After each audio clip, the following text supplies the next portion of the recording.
Some viewers may find the following video disturbing. Viewer discretion is advised.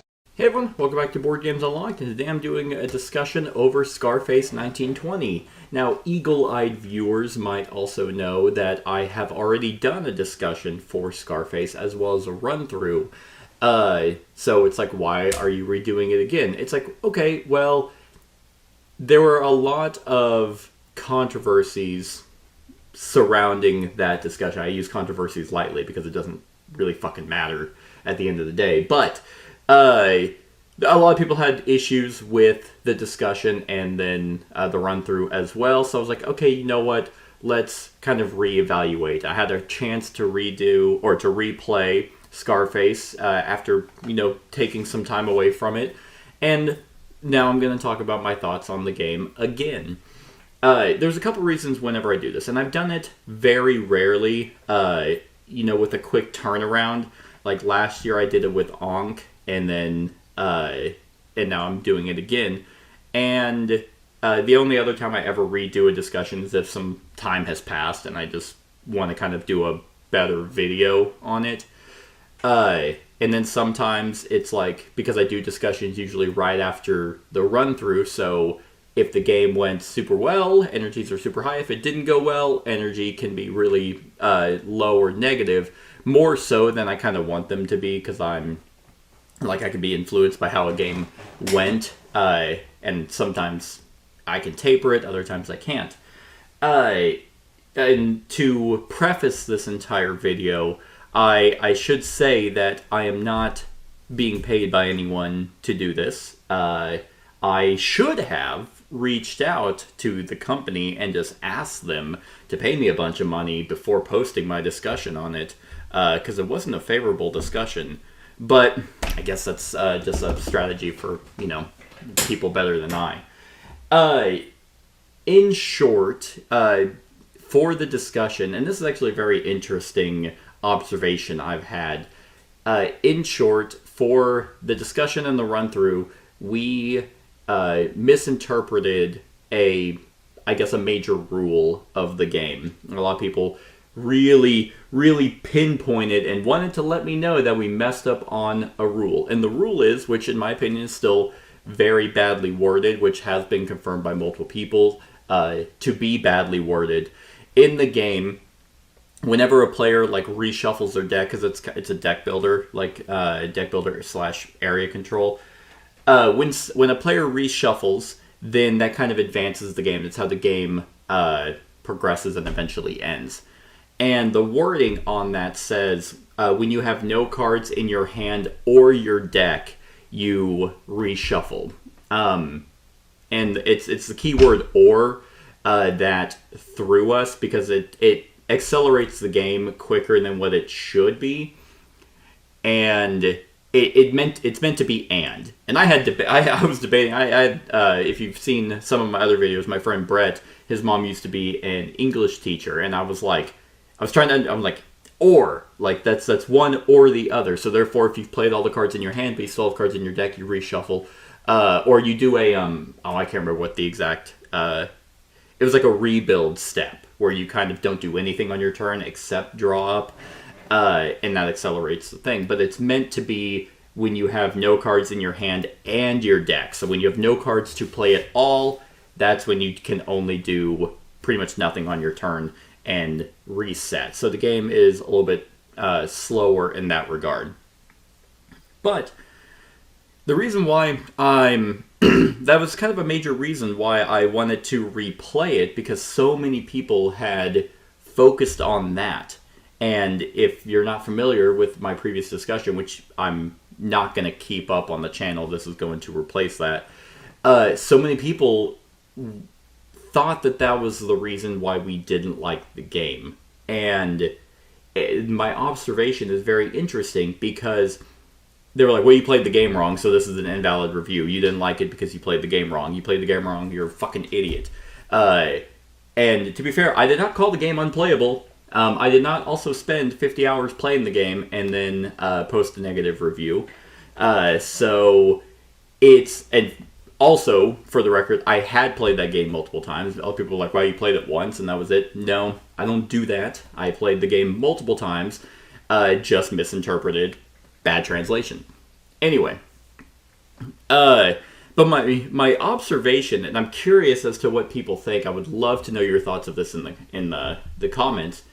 Is it almost comes off as hypocrisy to me, because if, let's say, we completely messed up that rule, did the run through and did the discussion, but we raved about it, would people have had that same reaction? And I don't think so. Would people have been like, oh, you only love the game, but you messed up the rule, that's the only reason you love the game? Because if I've played multiple games where we mess up a rule, I mean, Aeon Trespass Odyssey is a fantastic example where there's multiple rules mistakes. Granted, that is also a way more complex game, but I love the game. And, I mean, various other examples of like, well, you actually messed up here, but no one ever shits on positive reviews with rule mistakes. And I feel like it's like, oh, you didn't play it right? Well, you're not allowed to love it because you played it wrong. But so the same should go the other way. It's like, well, you played it wrong, that's the only reason, like, you shouldn't have a negative review because you played it wrong. It was very interesting to me that I guarantee you those videos would have been completely like beloved if we had liked the game. And I just find that very interesting. But that's just something I kind of wanted to preface.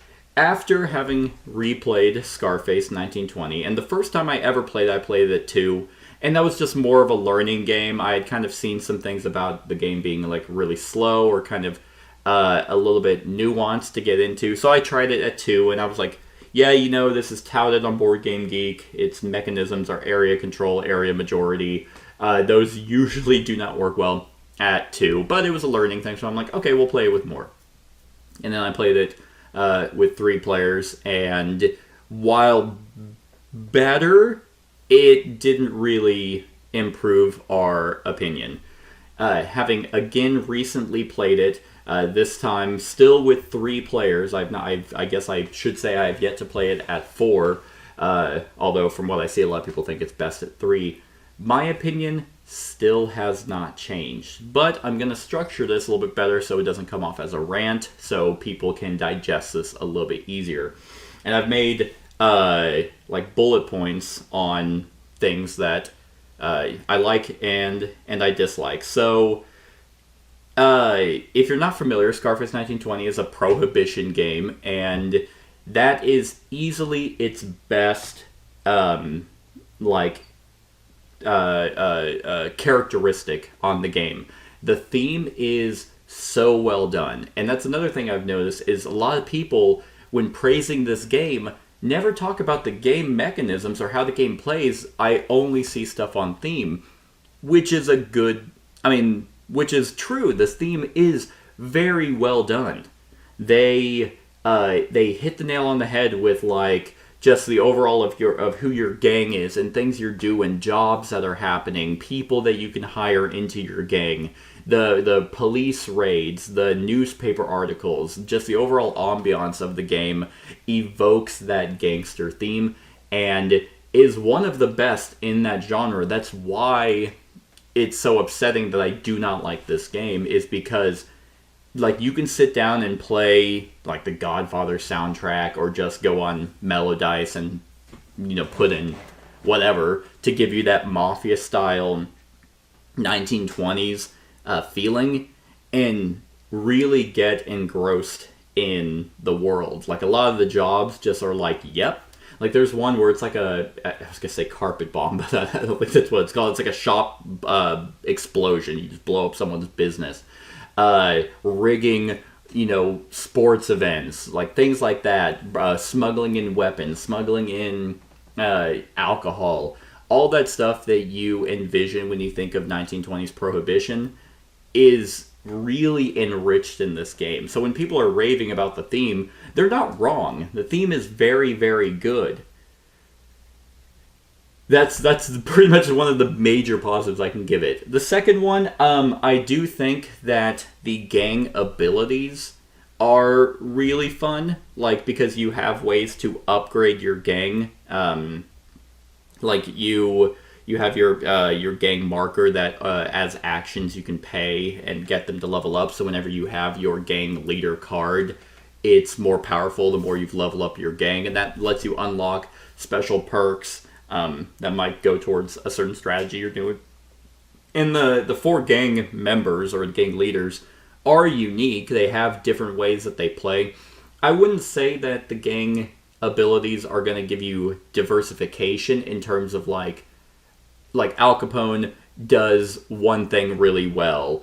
I do not remember. I played Al Capone, and then I called him Arnold Palmer, but I think his name is Arnold, but is obviously not Palmer. They all do one thing as very, very well, but they are different from each other. So it's like, okay, one guy is really good at jobs, like Al Capone is really good at hiring gang members, which is basically he's really good at deck building. The woman, she's really good at dropping units out on the board. And they have so they have the different special abilities, because whenever you play their card, you can choose multiple options of what your character or your gang can do. That's neat. I like the fact that there's a specific card that is like, oh, whenever I play this, I can do these special things, but now he's gone, or now she's gone, because she's in the discard pile. I think jobs are super fun. This is kind of a positive and a negative. I think jobs are a valid strategy to go down, because they're usually super powerful, either by buffing locations that you have, or just, there's one that's just like rigging the World Series, gain $50, and $50 is like, wow, that's it, but that's essentially 50 points, because like your money is your victory points. There's a lot of take that though in the jobs, and it's just a deck of job cards. It's not like they're out in a row or in a market to where you buy them. You just draw from a deck. So they're very swingy. A lot of them are just removing people's businesses, or removing people's cards, or causing a police raid to happen somewhere. And you top deck them, so it's not like super great. It's really great for the one gang whose sole purpose is jobs, because it's like, oh, you can remove conditions, because the job cards have specific conditions you have to meet to be able to do them. His special abilities are that you can ignore some of them and kind of sometimes play them for free, because there's usually like one condition that's kind of hard to do. It's like, I'm just going to ignore that one, and then and it's like, oh, well, the other ones I just auto complete, so boom, play jobs, oh, get money, remove money. Like when you're just outright removing money from a player, it's like you're effectively taking away victory points, not through any action of your own, just because you happen to draw that card. So the jobs are still fun. Like you can have like really cool like nightclubs that are ways to, oh, this is a better nightclub than a standard nightclub, so that's going to generate me more money. So that's one thing. And the cards, so the gang cards, one, I'm going to quickly talk about the negative. I hate the board layout for multiple players, because one side, this is not really Scarface's fault, because there's not really a good way to have a market for a lot of players. Some people are just going to not be able to see. But the reason why it's a bigger issue in Scarface is because they're all on one side, and there's a lot of text on these cards. So whenever you're needing to hire someone, it's a lot of, yep, read that one. Here's that paragraph, here's that paragraph, here's that paragraph. Because you have low-level gang members you can hire, and then higher-level ones. But they're like a book on them, so that can be really difficult for a lot of people if obviously they can't read from the other side and upside down. So, but on the positive side, the cards are extremely unique. Everyone starts, their deck with, standard, beat cops or standard street thugs that, just do very basic stuff. But whenever you're hiring gang members, that's where your uniqueness comes out. Yeah, you have your uniqueness of your gang leader and kind of how you build up your gang, but those cards are really interesting, I think. And because they kind of have like icons on them, they do a little bit of like what Hero Realms or Star Realms does, where it's like, I'm gonna play this one. Oh, but because he has this ability, but because I have another symbol in my run, in my hand, he's gonna get this extra ability. I enjoy that a lot. I think that allows you to kind of have a theme or a synergy with your deck when you're doing that. But there's also kind of a downside with acquiring cards anyway. So I think that the cards themselves are very unique, but that's kind of where my positives end. And in a lot of games that would be enough, but the experiences I've had with this is still very, very poor. And the one reason why, so now we're going to start talking about negatives. As you can clearly see, I do not have the game in front of me because I do not own this game anymore.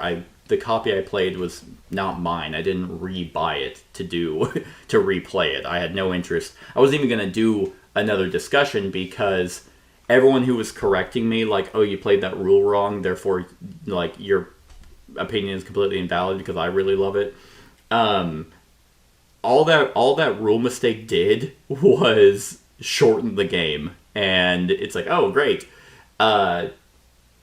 Anyway, this one, the game is, and you've probably seen this before, but the game is extremely long for what it is.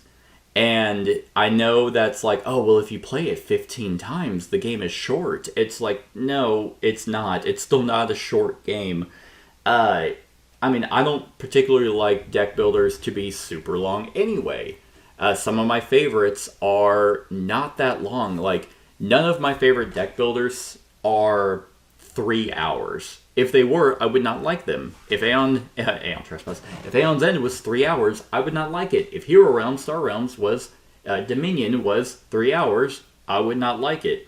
Now, obviously, those are pure deck builders, and if Dune Imperium, which might not be a great example because I'm not the biggest fan, I think Dune Imperium's good. Dune Imperium or Lost Ruins of Arnak was 3 hours, I would not like it. And this one is just extremely long, and the downtime between turns is pretty egregious. Like, you don't do a whole lot on your turn. So, and it's not like it's like super big move, super big move, super big move back to me. It's a lot of like, I'm going to do this thing, now it's your turn, and now I'm just kind of waiting for it to come back to me. And if someone does have something like they're doing, like a lot of stuff off the cards that they're doing, then you're just kind of waiting and watching them undo things that you're doing.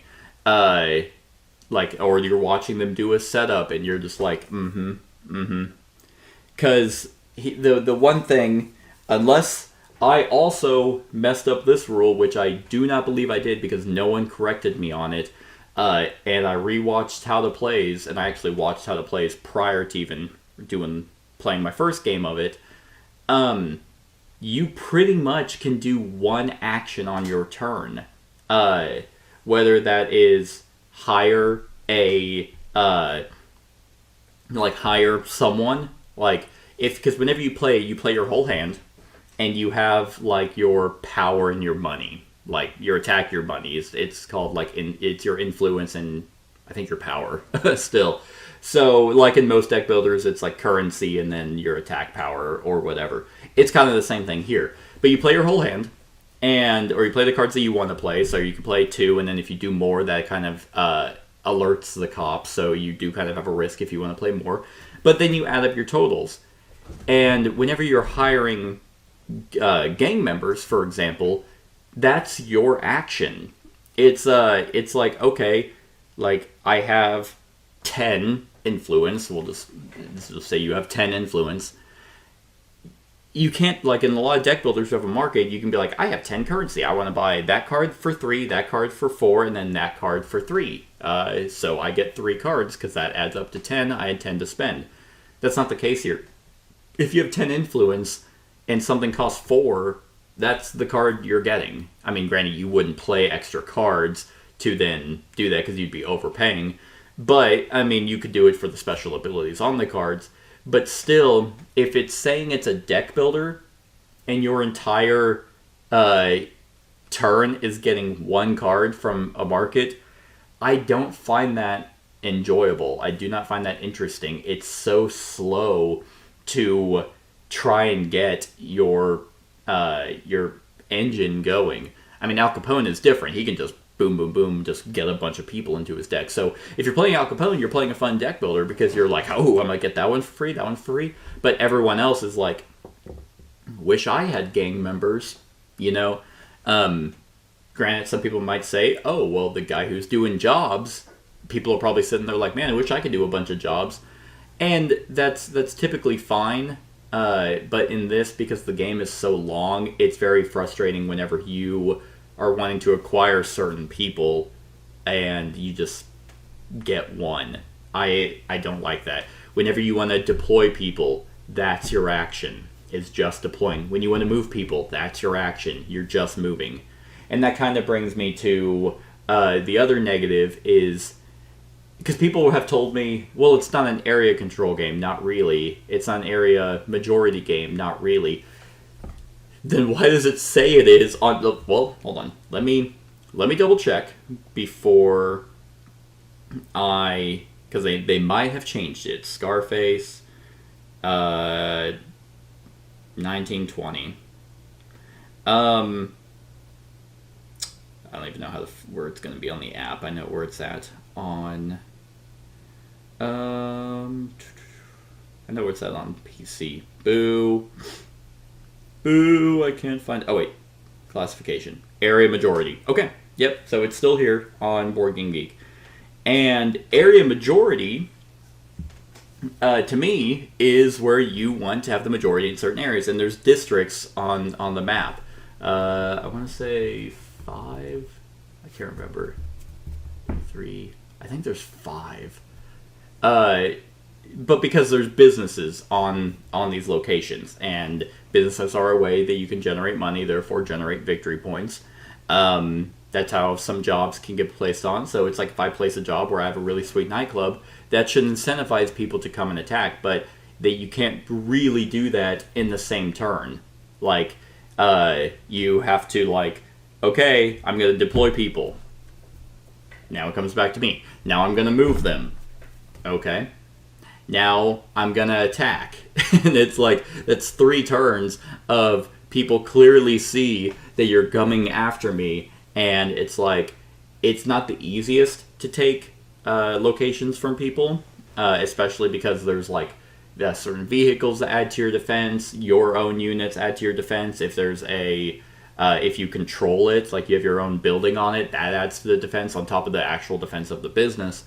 That it's like, it's a build-up to try and take something from someone, which I get is people are saying, oh, well, that's thematic, like, it's not super easy to take territory from another gang. That's fine, and usually I say, theme doesn't always make good game mechanisms. It's like, yeah, that is thematic, but it's not fun, especially when someone is like, ooh, I want to try and take that from them, and they're building up for that, but there's job cards, or there's actions that's just like wipe them, so they spent their entire turn like doing nothing.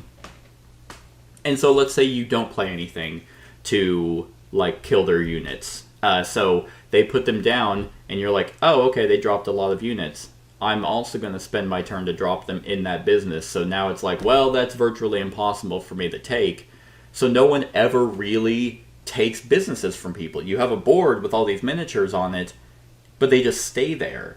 Like, there's no real incentive to go and take something from someone because you can just have your own business. Which I get, gangs, there's not a whole lot of, like, in this time, a lot of, like, shooting and gang war. I mean, there was, but, like, typically, especially, like, nowadays, because the mafias still exist, it's like, that's your territory, this is my territory, and that's their territory. And they have their own businesses going on, they have their own businesses going on, and we have our own. So this is how we all make money, because it's not within our best interest to start killing one another, because then someone else comes in and just, now we're both weaker. So we just have rules. We have rules. Like, it's cut and defined that this is mine. don't encroach on it because then we're going to have problems. And it's like, okay, cool. And that is like how this game is. Like, you can try and take someone, and one of the gangs is really good about just summoning a bunch of people on the map, so they are more incentivized to go after businesses, but even then, there's a lot of neutral ones. So it's like, alright, yeah, you're gonna have that one. Well, that one over there is uncontested, so why would I try and take it from you when I can just... Is it really just to hurt you? Because that seems like a lot of my effort just to take away some money when I can just freely take this one and start generating money, and you can just keep generating yours. I now produce more, so that's more points. So the area majority I find extremely weak and extremely lackluster. So there's there's in the area control or area majority, it's also, there's very little interaction with players. Like, you're just kind of, it's really, this game would work.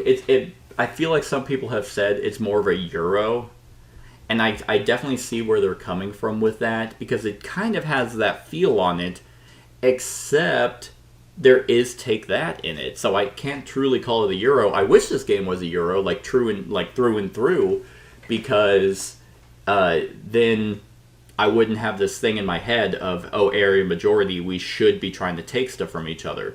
If the point of the game is to not take that, then just try and do a Euro where you're building up your own gang and you don't really interact with someone. But there's a lot of Take That I've already mentioned with the job cards. Hell, there's even the neutral Take That from the police raids. And there's a lot of ways, like, you can kind of send police, because there are police miniatures on the map, you can send them over to various locations, and if they're in the vicinity of someone's business, then that causes their suspicion level to go up. And the higher suspicion level, the worse case you are, because there's like a police raid, so whenever that round tracker kind of finishes, then it's like, oh, police raid, where is your suspicion level? Is it in the green, yellow, or red?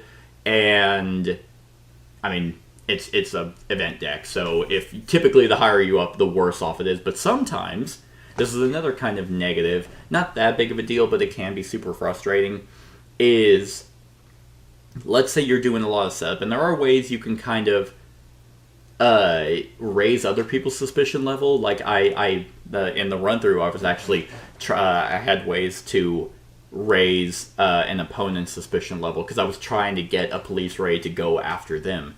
But then you flip the card, and it's like, it doesn't affect them. And it's like, what the...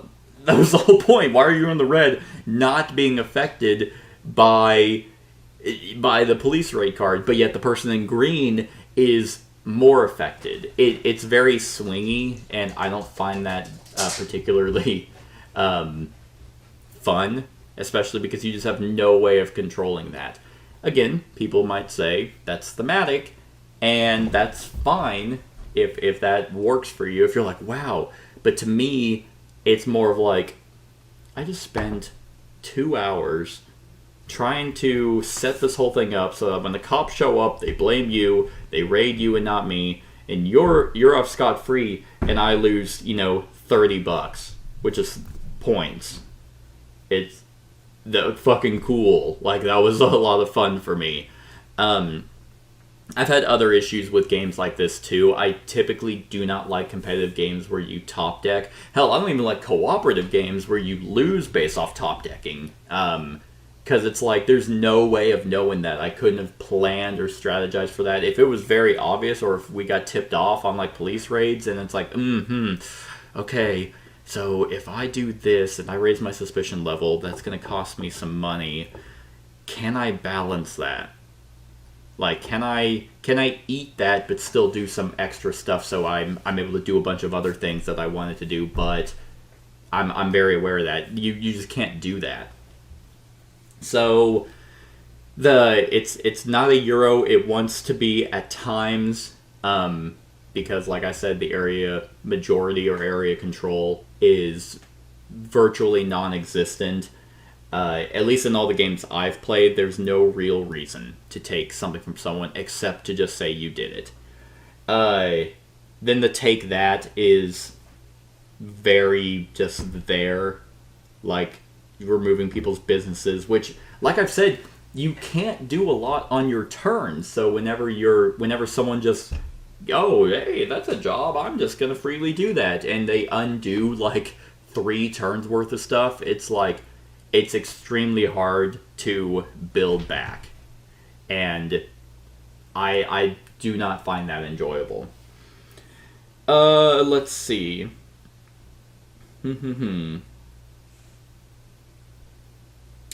Yeah, let's... That's pretty much, like, a lot of it, that I just... That I kind of had. I'm trying to think, because when a lot of people... Because some people have been saying, like, okay, this is one of those games that you need to play multiple times to get the hang of. Okay, fair. Sometimes, like, I definitely think that there are games out there that do need multiple playthroughs. Or certain player counts. Like I said, I started by playing this game at 2. Clearly, like, in my head, as an area majority game, not a 2-player game. Like, okay, this will be better with more people. And there's more stuff going on, but I still kind of felt like more people just made the game longer and not have more player interaction. Because the board opens up when there's more people, so more people just have businesses, and it's like, okay, there's less neutral ones. So it's not like you have a plethora of options if you're trying to own multiple areas, so eventually you might have to go attack some others. But it's not it's not that easy to do that. Yeah, and there's not a lot of area control and area control and deck building games. Now, deck building has been incorporated in other mechanisms. It's not just like, Star Realms where it's true deck building. And whenever my cat is just going insane. And whenever I was first doing the discussion, because like I said, deck builders are now with other stuff, so the big ones are, it's worth worker placement, so you see that with Lost Ruins of Arnak and Dune Imperium.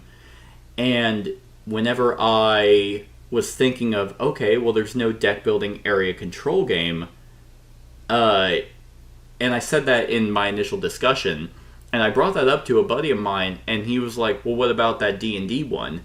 And I was like, I was hoping it was near me so I can grab it. It's not. But I was like, you're fucking right. That is, like, in Tyrants of the Underdark is the perfect example of area control and deck building. Like, I was so upset I didn't think of that before, because there is one. It's the only other one I can think of, and I didn't even think of it the first time. But Tyrants of the Underdark is the second game where that made me love deck building. First one was Aeon's End, because I used to hate deck building. And second was Tyrants of the Underdark, because that game incorporates deck building, where you can actually acquire multiple cards, get a cool deck going, get some really sweet actions, and do multiple things on your turn to vie for control that give you special abilities and victory points.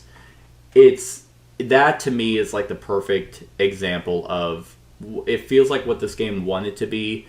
It's like, okay, we want to do area control, we want to do deck building, but it does neither of them well, in my opinion. Clearly, I should preface fucking every video with, in my opinion, which is every review ever. Clearly, I'm in the minority. Like, this game is raved about, and I'm not unknown for... Actually, I think it went down a little bit, but anyway, not by much. It's sitting at an 8.1, like, with 858 reviews, or rankings, not reviews. Like, that's not a lot, but whenever, like, and to be fair, every game that comes out now is an 8, unless there's controversy behind it, then it's just down in the gutter before it even comes out. But I digress. That's another topic for another time. But it's sitting at 8.1. Clearly, I'm in the minority here. I've been in the minority for a bunch of games. Ankh, Dwellings of Eldervale, other games that I'm trying to think of that... I mean, there's games I absolutely love that people despise, and it's vice versa. But, like I said, if people are saying it's not area majority, then don't sell it as that. If people are saying it's not really a deck builder, then don't sell it as that, because that's how it comes off. And this is just one of those games that does not work for me. Like, after playing it yet again, because I was like, okay, fine, if people want to, hate me and yell at me and throw a fit because I messed up a rule, then fine. The opportunity presented itself. I played it again, and I was like, yes, I have now confirmed that I do not like this game. And that's okay. Like, I think negative reviews happen. At least I didn't extortion the company before posting yet another this is obviously a little more tame because time has passed and I've moved on with my life, but that's my thoughts. If you didn't like Scarface 1920 but you're interested in the concept of area control and deck building, I highly recommend Tyrants of the Underdark. If you're not a huge D&D fan, that's fine. It's there. I mean, but if you're not familiar with the Underdark world, it's still extremely solid as a deck builder and area control. I love it. I have a run through and a discussion of that on my channel. But that's it, everyone. That's my thoughts again on Scarface 1920. And if you're not familiar, I am changing kind of the format of my channel to where it's primarily going to be these discussion videos. So in case you're wondering, like, why can't I see your previous discussion? It's because I'm removing it because it doesn't do me any good to have both discussions when this is the current one. And to be fair, we played the game wrong in the run through, so that run through does no one any good. I think it's still it's so dumb. Like the amount of flack I got for that run through, it's like I don't see people shitting on Rado. I mean, there probably are people doing that, but like he blatantly says, "Hey, keep do the Klingon subtitles for whenever whenever I make rules goofs," and people aren't like, "Oh, you played the game wrong, so your opinion's invalid. I hate you." It's like, all right, that's pretty cool. Like, I guess I'll just go kill myself. Anyway. That's on a whole nother tangent, and to be fair, I didn't have Klingon subtitles. I don't do that. But so the run-through is not going to be there anymore. The old discussion's not going to be there. This is my new discussion. These are my still thoughts on the game. And on a scale of 1 to 10, I'm still giving this a 4. Like, I think it is a below average game because, like, while the theme is really good, and they did a lot of like focus and made sure that the theme presented itself and kind of comes out, I still think, and I'll hold true to this, that they had more fun making the game than making the game fun, if that makes any sense, because the theme is the only thing so many people talk about, and it's like, well, how does the gameplay? The theme is so good. Like, it's like, how about you just go watch The Godfather, go watch The Sopranos or something if you want theme. It's like, I want to play this game, and a lot of the game I do not like because your actions also aren't that interesting. Like, because you have like 10 to 15, it's like, oh, you can place a worker over there to do one of these things. You place a worker over there to do one of these things. Oh, cool. Like, it's, I don't know. 'Tis not for me. I'm still, actually, I think my ranking on Board Game Geek is a 3, so I will bump that up to a 4. Now, Board Game Geek's ranking of 4 is incorrect. It says not so good, but could play again. I will not be playing this game again. I have solidified that that's not good. And it is getting expansion, so if everything I said, you're like, well, I still I still disagree, or none of what you said as negative bother me, then definitely go read other people's positive reviews. They're out there. People are raving about the game, and it is getting an expansion, so good on them. Yeah, it's slightly below average game. So I guess playing it again did raise my score, but it's a negative review, and those happen. So, but here's my advice. It could always be worse. I could be doing worse things with negative reviews, and I'm not. I just voiced an opinion that doesn't mesh with others. And then you watch it, you disagree, and hopefully, like any sane, rational human being, you're like, oh, I disagree. And then you move on. And you play the game that you enjoy. You play Scarface, and you're like, yeah, I don't see it. I don't see it. I'm having a great time. That's awesome. Have a great time with the games you want to have a great time with. I'm doing the same, and we can all live in harmony together and respectfully disagree. And that makes the world a much, much better place. But that's it, everyone. That's my thoughts on Scarface 1920. I hope you enjoyed. I guess let me know your thoughts in the comments below. If they're anything like the ones I got on the last one, I'm flat out deleting them. Like, I'm just going to be upfront. And if they continue, I'm going to change the comment section to where I have to review them. And I'm not going to review them. I'm just going to leave them there because I just don't want to deal with it. But if you want to respectfully disagree or say why you like the game, that's perfectly fine too, because that is what they're there for. If people want to watch this and they want to see what other people think and like, oh, okay, that's another interesting take, and they align with the comment instead of my opinion, then those are ones I keep. Other than that, like, I just don't have the energy or the patience to just deal with people being shitty on the internet. I don't have the time for that. And yeah, that's it. That's my last little tidbit on the Scarface 1920. I hope you enjoyed. Like, comment, share, and subscribe, and have a wonderful whatever time of day it is for you. Hey everyone, thank you for watching, and I really hope that you enjoyed the video. If you would like to see more of my content, go ahead and click that subscribe button and the bell to be notified whenever I upload any new content. If you feel like supporting the channel, you can go ahead and click that Patreon link to be taken to my Patreon, and any help is truly appreciated.